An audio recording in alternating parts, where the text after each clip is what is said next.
Welcome to the deep dive. Today we're taking a look at Mecca and Medina, the two most sacred cities in Islam, the Haramain. Right. We've gathered some sources that explore, their essential duality, their history, which is full of conflict and state building, and the really intense challenges they face now, logistics, climate, that sort of thing. And our goal here is really to get under the skin of that relationship because, as you know, the legitimacy of Saudi Arabia itself rests heavily on this role custodian of the two holy mosques. So what exactly is that relationship, according to the material? Yeah, that duality is central, isn't it? Mecca's status is paramount, spiritually speaking. It's got the Kaaba, it's the Qibla, the direction everyone prays towards, and, of course, the Hajj, the pilgrimage. The obligatory pilgrimage, yeah. And the sources highlight this, well, frankly, amazing theological point. Prayer in Mecca is said to be rewarded 100,000 times more than elsewhere. Exactly. It's the ultimate spiritual focus. But then you have Medina. It's the other side of the coin, the political incubator, you could say. It's temporal center. Precisely. It's where Prophet Muhammad established the first Islamic state, the Ummah, and it's where he's buried. So Mecca is the ritual heart. And Medina is the governmental cradle. Got it. So thinking of the history, Mecca wasn't just the spiritual center, it was also the Prophet's birthplace. Right, but it was complicated. The Kaaba, originally built by Ibrahim and Ismail for monotheism, was filled with idols, 360 of them, in the pre-Islamic Jahiliyyah period. And when Muhammad started preaching against that, the ruling tribe, the Quraysh, they reacted fiercely.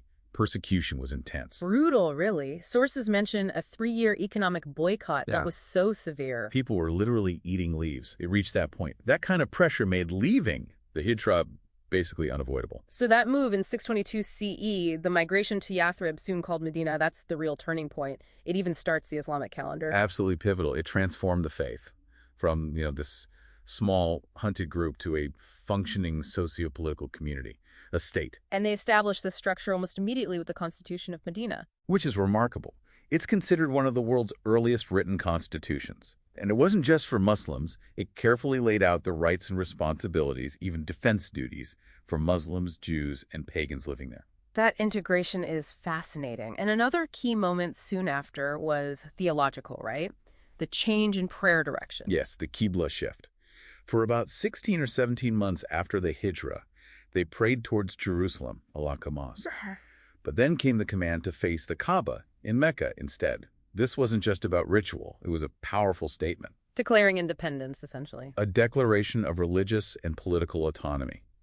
It cemented the distinct identity of the Muslim community. Okay, let's jump forward to today, because faith now meets, massive logistical challenges and modern geopolitics.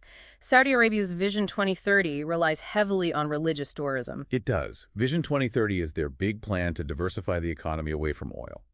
And religious tourism is a huge part of that, so they need massive infrastructure. Like the Haramain high-speed railway. Exactly. Connecting Mecca and Medina in just, 2 hours and 20 minutes? That's a game changer for moving pilgrims. But this push for modernization and visitor numbers is colliding head-on with the climate crisis. The sources on the 2024 Hajj are stark. Temperatures hit almost 52 degrees Celsius. $51.08, over 125 Fahrenheit. Right. And the death toll. At least 3,301 reported deaths. Horrifying.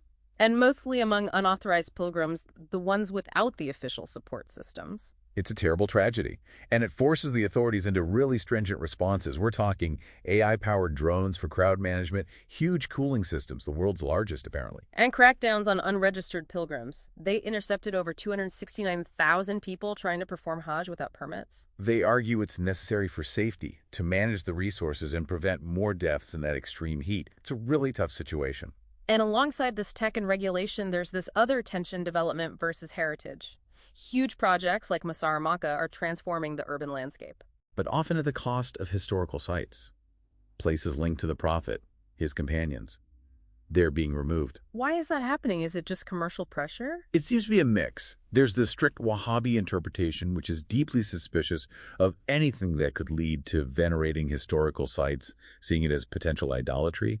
But yes, there's also the undeniable commercial drive of Vision 2030, replacing older, smaller structures with massive hotels that generate revenue. So it brings us back to that core idea: Mecca, the ritual center; Medina, the governmental foundation. They're inseparable. Absolutely symbiotic.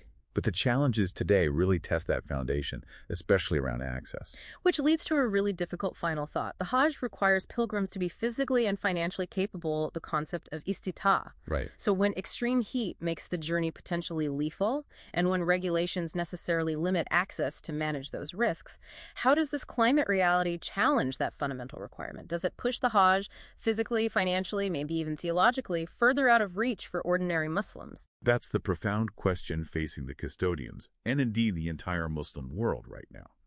How do you uphold a sacred duty when the physical conditions become so extreme?